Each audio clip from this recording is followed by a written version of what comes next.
All right, Tim from Durham. My wife and I are looking for help with weight loss. Is it better to come separately or together? That's kind of a complex question. Depends on the marriage, right?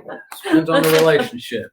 I will say most of our couples do come together. Not just couples. It'll be maybe siblings or mother-daughter, right? There are a lot of reasons that we find it is more beneficial to come together and to do it together. And really the support is the main thing, right? Then there's just the understanding of what is required to have this kind of lifestyle change, to have success.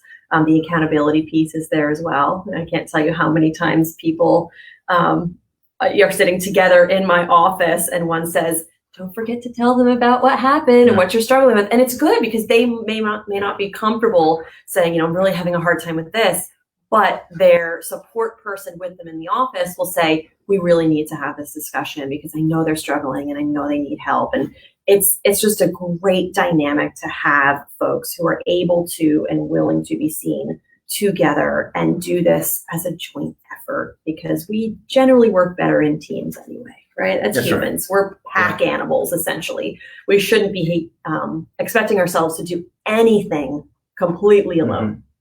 So well, thanks if you just joined us. We've got more people signing up for the free gift card. Cassandra, Jill, Bobby, and Ash. All right. Got some competition for the gift.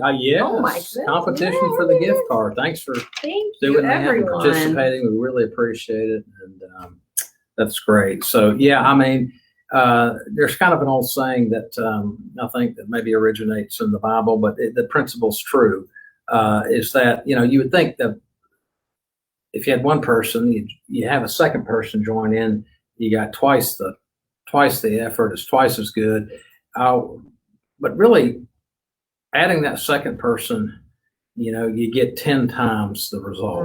It's exponential. It's exponential, absolutely. Right? So the accountability that happens, and then, because look, it's pretty easy when you're doing something by yourself, diet by yourself to cheat. You talk to yourself. I had an old pastor when I was a resident doctor, and he would always say, Wickham, the measure of a Christian is what he does in private.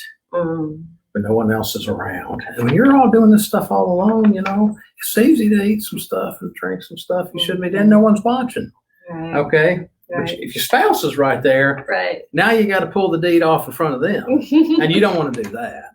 And they don't want to do it in front of you. So this accountability starts to take place, and it builds on itself. And then you see the results you get, and you're like, oh, I think I really like this. It becomes a very positive experience. So I think that now, if you got the kind of relationship where I see this sometimes, for example, one spouse is mad about the other spouse's seeming success in comparison to theirs. Right? One's losing faster than the other one, it upsets the other. If you're gonna, or one doesn't like to weigh in front of the other one.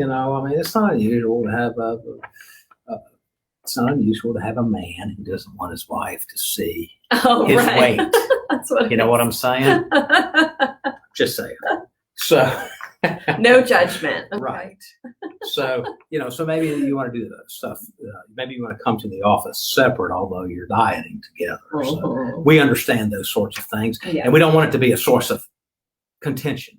Exactly. Right. So there are reasons why being seen separately. So even though you're both coming, being physically seen at separate appointments may be best for you. And that's okay. We can accommodate that. We don't require you to be seen together. We just see that the appointments typically go a little bit more smoothly in situations where maybe there's not animosity or some issues going on there. And oftentimes there's a little therapy session that happens in the office, right? There's a lot that can happen when we're doing therapeutic management of weight and health and the emotional piece, the mental piece, and that's huge. That's huge. So having someone who's in your day-to-day life to help us understand that, because we only see you, for a short amount of time every so often, but someone who knows like the intimacies of your schedule and your life and your needs, having them present as an advocate for you as well can be really just a wonderful thing to take advantage of. I feel like I'm a little broken record with the phone thing, but I'm going to bring it up again. I have a lot of patients who they cannot both physically make it work with their schedules. They want to have appointments together, but only one can come in, and maybe we'll call the other one or we'll FaceTime. I actually FaceTime my patients through the patient who's here. They'll call their spouse or their sister or their mom and, say, I couldn't make it to the office, but I really wanted to do the visit together. And we have a virtual visit, with one present and one virtual, and it works absolutely beautifully. Yeah. So again, convenience-wise, we are here to really take whatever burdens off we can as far as getting you in and getting you the help that you need. So thank you for that question.